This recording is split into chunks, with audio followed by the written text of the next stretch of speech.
Ramogi TV, Nairobi. Piny owacho ka okalo kuom duol ma ochung' ne ji manigi ng'ol dhi nyime kod gero kuonde somo mag jogo manigi ng'ol.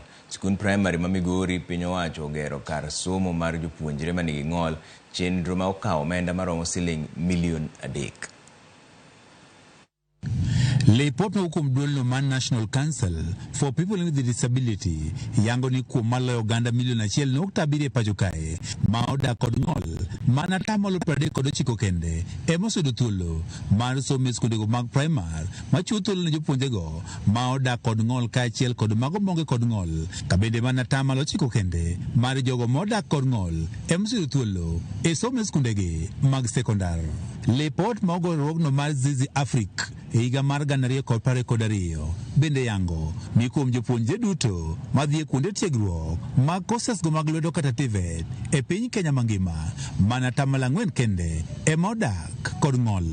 E okang' mar chiwo thuolo ne jogo modak kod ng'ol mondo som, piny owacho ka okalo kuom duolno mar National Council for People with Disability dhi nyime kod gero kuondego mag somo e skunde mopogore opogore e piny Kenya. Fund construction of physical facilities where they need classrooms, we give them classroom. If they need a dormitory, we give them a dormitory. If they need a physiotherapy.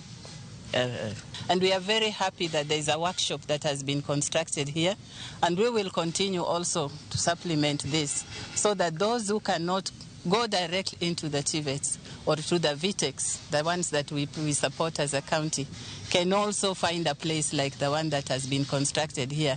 Sikund primar mar Migori en achiel kuom skundego mabende koro segere klese 2 ma idhi tigo e chwalo somo ne jogo modak kod ng'ol to ahinya mago eko mantie kod ng'ol mar wich. Koro manyiso ni chakre kawuono wayawo skul osebedo registered Migori Primary ka miluongo ni Migori Special School for the Intellectually Disabled. Tiende ni en udhi deal gi nyithindo manege opungufu ng'ol mar pungufu mar akili mar obongo.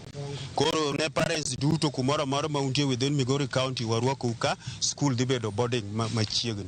We came to Migori because we have funded the construction and furnishing of this classroom and workshop block.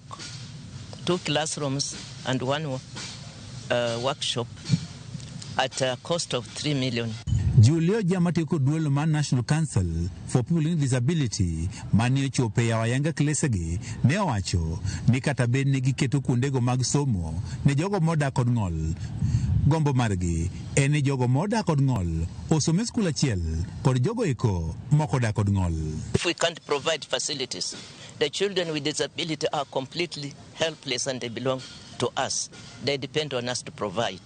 If we provide facilities, they obviously will come out, and that means inclusiveness. And we are very committed to ensuring that we facilitate where we can in a small way possible.